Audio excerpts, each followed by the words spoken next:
তাই শুনেছি যে পরমপিতার লীলার কথা, যে পরমপিতা লীলা করে চলেন।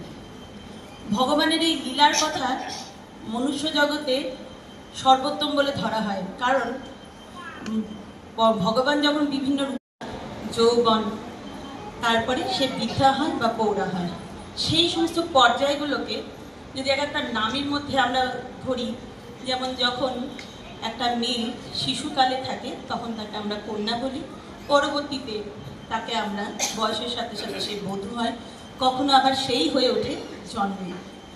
কিন্তু মানুষ সমাজ যেরকম ভগবানের নররূপকেই সর্বোত্তম বলে ধরেছেন, সেরকম মেয়েদের সর্বোত্তম রূপ কোনটা, এটাই একটা প্রশ্ন।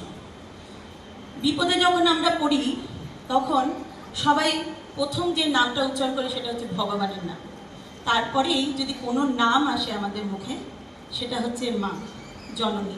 সুতরাং আমরা বলতে পারি যে নারীর যত রূপই থাক না কেন, মা বা জননী রূপটাকেই আমরা সর্বোত্তম বলে ধরতে পারি। শ্রী শ্রী বড় মাকে নিয়ে আমাদের এই মাস, শ্রাবণ মাস, আমরা দেখেছি। তবে একটা কথা অবশ্যই এখানে বলা উচিত, যে মা হতে গেলে যে সবাইকে গর্ভস্থ অবস্থায় আসতে হবে, সবাইকে সন্তানের জন্ম দিতে হবে,